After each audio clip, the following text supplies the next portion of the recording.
onílé àlejò ìṣeré wà o ọwọ́ bí rẹ wọ́n tó bá máa dẹ̀ lẹ́wù gẹ́gẹ́ kẹwọ́nú yàrá yín lọ.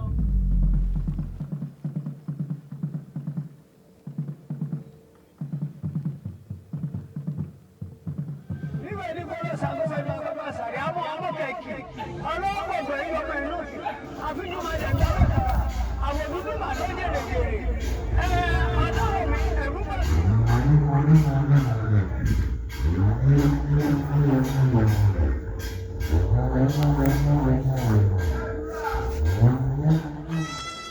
Growing up in this community as a little kid, I was always curious about this Oro festival. Why is it celebrated every year? Why must women stay indoor during certain hours, even during the days? The festival comes with a spiritual curfew. Once the rituals begin, no woman is allowed outside. And if a woman is caught outside, it's believed that serious spiritual consequences may follow. And this also applies to non-indigenous men also. I'm always curious to ask, why do women take all their effort to cook and do all these things for the celebration of this same festival, and they are denied access during the day and during some hours of the day? So if you are curious just like me, follow me as we dive into this curiosity of mine, and let's go.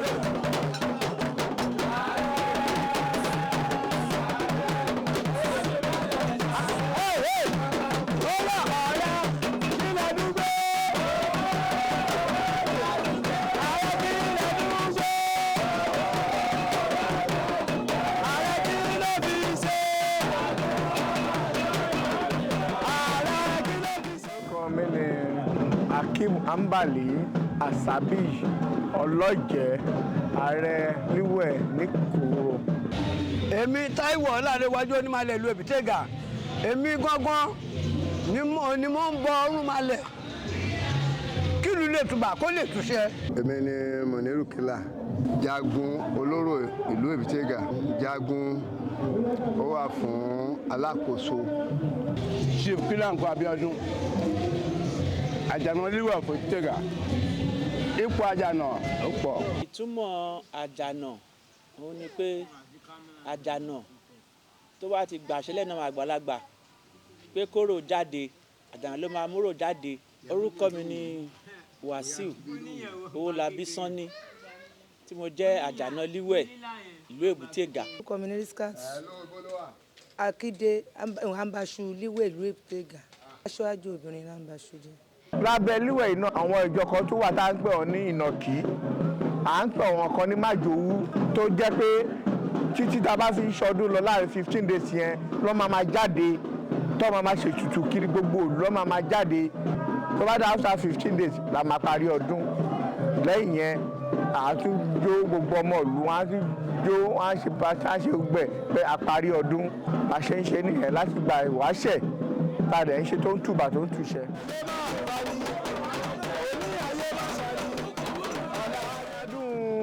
Líwẹ̀ tó ti ṣe nílùú Èbútéga is past 500 years tó ti ń ṣe. Mo ṣe ọdún kan lénìí tí mo jẹ ààrẹ líwẹ̀ líkòrò. Oyè àwọn baba ńlá mi náà dẹ̀ ni. Yàtọ̀ sí pé a ṣe ọmọdé ń bẹ̀, àmọ́ tí mo ti wà lórí oyè ńsìn ìyá 2000 mo ti wà lórí oyè àjànà. Tí mo ti joyè jagun yìí sìn 1957 mo ti jẹ́. Dad mi ló wà ń bẹ̀. Nígbà tí dad mi kú, wọ́n sin dad mi báyìí wọ́n náà máa mọ́mọ́ oyè náà mú mi. Ọdún ìyá 2001 ni mo joyè. Chief Táíwò Ọlárẹ̀wájú Onímọ̀lẹ̀ of Èbítẹ́gà. A ní olóyè tó pọ̀ nínú ìlú Èbútéga. A ní Onímọ̀lẹ̀, a ní aláṣẹ, aláṣáájú, a ní jagun olóró, a ní májòrò, aṣípa. Bẹ́ẹ̀ náà láti ná àwọn olóyè míì lọ bẹ́ẹ̀ tó ní kálukú dẹ̀ ní iṣẹ́ tí ó ń ṣe lẹ́ẹ̀kọ̀ọ̀kan.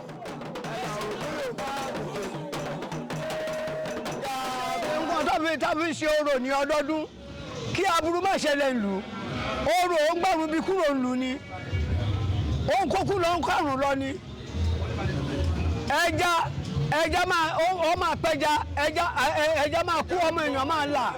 ọdún líwẹ̀ níkoro tá a bá ṣe ọdún Iyemọja ni tá a bá ṣe tó di pọ́n bá lọ sí ọ máa lọ sí oko ògò tá à ń sọ yìí àwọn èèyàn á lọ bomi ẹ̀rọ wálé ni lẹ́yìn tó bá dé tó bá bomi ẹ̀rọ wálé omi ẹ̀rọ tó bá bù yẹn tó bá dé àwọn onímọ̀lẹ̀ àjànà á lọ bá wọn á gbomi àbọ̀ bá ti bù báyìí tó bá ti fi fọ́ ìlú kiri tó bá ti wọ́n bẹ́ẹ̀ tó bá ṣe káàkiri wọ́n máa fi lébi jìnnà tó jẹ́ pé bí òní ànígbọ́ bí nílùú eku lé akébí eku àgọ́ àtọwọ́ lọ gbóṣù ọmọdé ilé àní bọ́kú wọn.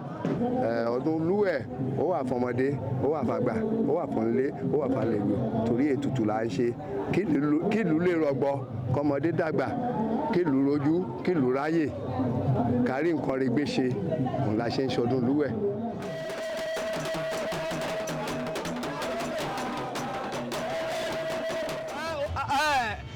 òfin ibẹ̀ ní pé wọ́n gbọ́dọ̀ lọ dá ìyàgbẹ́ sínú omi wọ́n gbọ́dọ̀ jíjà òru. lẹ́yìn tá a bá dẹ̀ ti bẹ̀rẹ̀ ọdún yìí tá a ti lọ sóko ògò tó tọkọ̀ àjẹ́ tó dé 15 days la fi ń ṣe. tó bá ti gúnlẹ̀ tó èèyàn lọ tó gòkè tó ṣe gbogbo ẹ̀ tá a ṣe patí tó bá máa dago 12 wọ́n gbọ́dọ̀ kó máa lẹ gòkè so àárọ̀ ọjọ́ kejì òun náà máa ná gboyà tó máa ṣe tutù.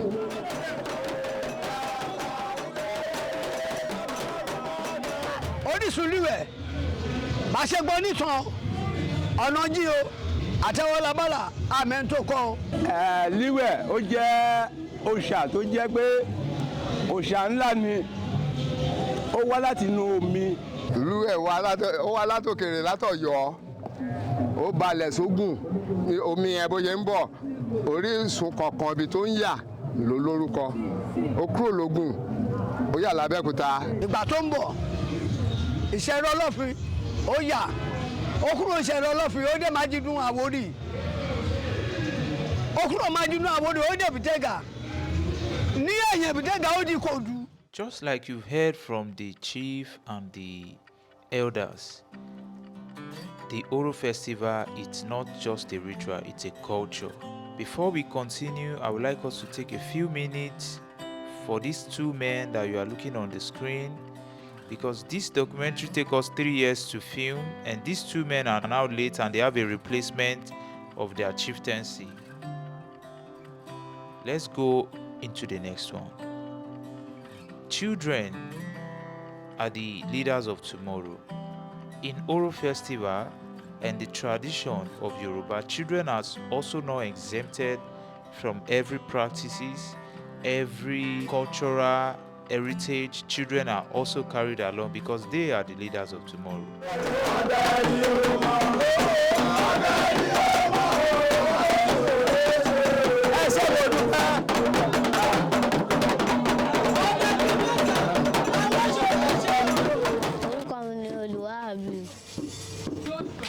Yes. Mama, nígbà tí mo wà kékeré mo ṣàwò. Nígbà tí mo wà rúsáàsì mo ti lọ ṣàwò. Mo ṣàwò gbómalẹ̀, mo ṣàwò gbóni. So, just like you've heard from the little boy, these little ones are also carried along from the very young age. And now is the time that everyone has been waiting for. The young men that went to the Oracle Forest are returning with the water that is believed to bring peace and prosperity into the community. And you can see these 3 wise men that are approaching them to welcome them. This is the time everyone has been waiting for. There is a lot of dancing and rejoicing as they approach the community shoreline. Let's see and stay tuned. Let's watch.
Before the Oro will come out, me and my baby, we also took our time to take a selfie at the shoreline because once it's 12, nobody is allowed to come here again. Tẹ̀gbọ́n wọn lọ sókòwò ayé là ń ṣe ń sìn a máa múra báyìí anybody gbogbo àwọn onílé à ń múra white òun la máa lọ bọ máa lẹ̀ a máa lọ sí ìtì à ń lọ bọ ìmà lẹ̀ ìjọ ìnìmọ̀ rẹ̀ lékè ìjọ ìnìmọ̀ rẹ̀ lè dáhùn. ní kò sàbọ̀ ẹ̀dùn mi láti jọba kiri ọmọ òjijì ilẹ̀ tí ń gbára rẹ̀ ọ̀fẹ́. Onílé àlejò ìṣeré wà o látago 12 láàárọ̀ ọjọ́ kejì àwọn obìnrin wọn tó bá máa dẹ̀ lẹ́wù gẹ́gẹ́ kẹwọ́nú yàrá yín lọ onílù bẹ́ẹ̀ ló lù láàárọ̀ ọ̀la o. After the announcement has been made round the town, everyone are preparing now to get into their various houses by 11 p.m. before the Oro will come outside, because you are not supposed to be outside, even the children are not allowed.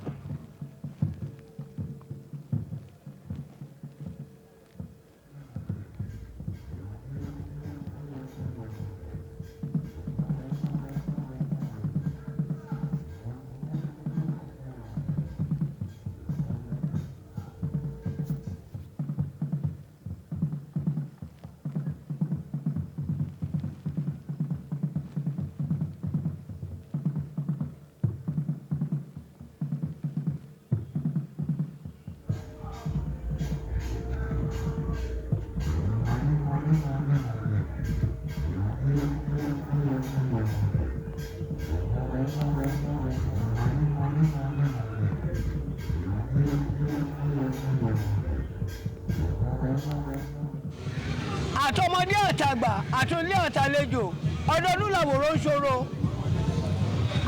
àní ṣiṣẹ́ o àní tẹjúlẹ̀ mọ́lẹ̀ o ọ̀wọ́ ajẹ́fọ́gbẹ̀ ajẹ́fọ́mọ́nú ẹ̀ lágbára ọlọ́run ọdún ẹ̀ á ní fi ṣàṣemọ́ nítorí kí aboyún kọ́ má fọbẹ́ gbóyún kúrò nínú wọn òun àṣẹ tìtì rẹ̀ ń ṣe ètùtù ọ̀hún à ń bẹ lóhun kọ́ má rí láburú. tí wàá dúpẹ́ fún wọn gbogbo ẹnikẹ́ni tó wá adélé láyọ̀ tàlàfíà o. a máa lọ re a máa bọ̀ re a ní tójúlẹ̀ mọ́lẹ̀ ayé ò ní ṣòro wa. a ní kú a ní rùn àtọmọ ọwọ́ àtọmọ ẹsẹ̀ tó wà lẹ́tẹ̀gà nǹkan kan ò ní ṣe wá ètùtù kílù lè tùbà kílù túṣẹ nítorí ẹ̀ la ṣe ń ṣètùtù kí àdúrà gbogbo wa lè gbà àdúrà gbogbo wa ló dẹ̀ máa gbà a ní kúkú ọ̀wọ̀wọ̀ bóyá máa jẹ́ nìyẹn. alálẹ̀ ìlú ìbà o ìbà kọ́dà ìbà ṣẹ̀dá o ìbà aláwìroko ìbà aláwìrodo líwẹ̀lì kò sàgbà pàǹsàrì abúnímọ́kọ̀ ẹ̀kì àfihàn àti gbábẹ́ ká àdúdú máa dán dèrèdèrè ọ̀tá gbére ìbìtèlè lóhun láti ń dáná agbami àwọn ọmọ nílíwẹ̀ aṣọdún ìjẹ́ káṣẹ̀ mi o àkàlàgọ́ máa yẹ kó pọdún jẹ o jẹ́ káṣọdún yìí káṣẹ̀ mi.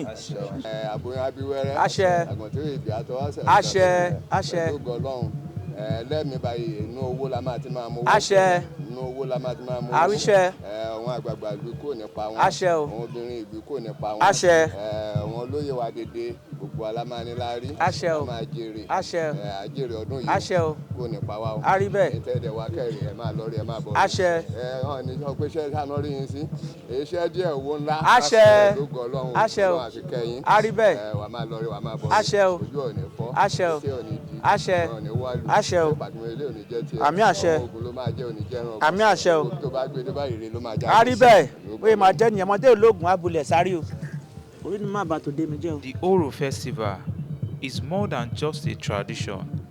It is a deep expression of spirituality, history, and identity, passed down through generations. While the world continues to modernize festivals like this, remind us the culture is the soul of people. Ire o.